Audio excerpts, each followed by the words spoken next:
আমার সবচেয়ে পছন্দের একটি মাছ হলো পাবদা মাছ। আর আজকে আমি মজা করে পাবদা মাছ ভুনা করতেছি। দুঃখের বিষয় হলো পাবদা মাছ আমার ভাজা ছাড়া ভুনা করলে ভালো লাগে, কিন্তু পরিবারের বাকি 3 জন ভাজা মাছ ছাড়া তারা খেতে পারে না।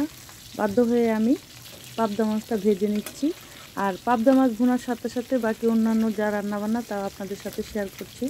আসসালামু আলাইকুম প্রিয় ভাই বোন, কেমন আছেন?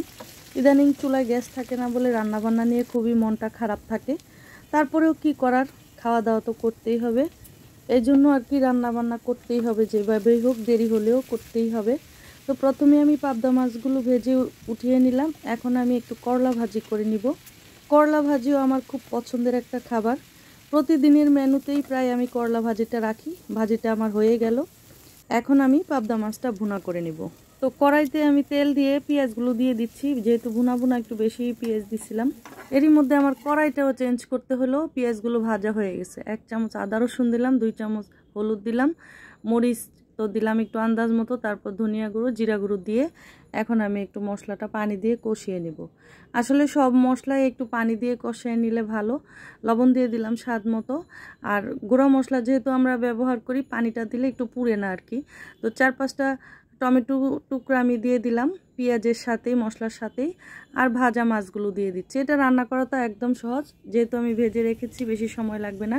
কয়েকটা কাঁচামরিচ আমি মাঝখান দিয়ে ভেঙে দিয়ে দিচ্ছি।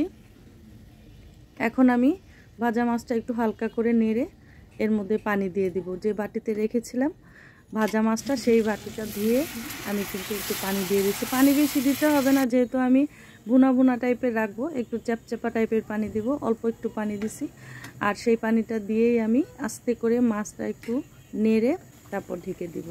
আর এই মাছ তো হইতে একদম অল্প সময় লাগে, আপনারা সবাই জানেন, কিন্তু এটার ঘ্রাণ আমার অনেক ভালো লাগে রান্না করার সময়। এই তো কি সুন্দর হয়ে গেছে দেখেন। আমার কাছে এই মাছটা কেন জানি খুব বেশি পছন্দ, কিন্তু আমার ছেলে মেয়ে তেমন একটা পছন্দ করে না। তারপরেও যদি ভেজে রান্না করি তাহলে একটু খায়, সেই জন্যই আমি একটু ভেজে এরকম সুন্দর করে একটু ভুনা করি। তো মোটামুটি হয়ে গেছে আমার রান্না। এই যে দেখেন ফাইনাল লুকটা, কত সুন্দর একটা পাবদা মাছ ভুনা হয়ে গেল।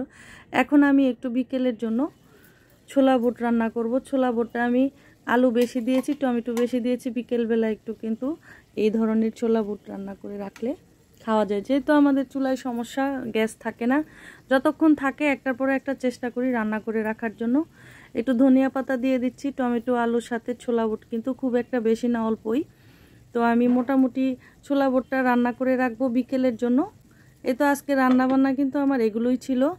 আর ছোটোখাটো একটা ভিডিও নিয়ে আপনাদের সামনে হাজির হয়ে গেলাম। এই যে আমার মজাদার একটা ছোলা বুট রান্না হয়ে গেছে আজকে বিকেলের জন্য। তো এই ছিল আজকে আমার ছোটোখাটো একটা ভিডিও।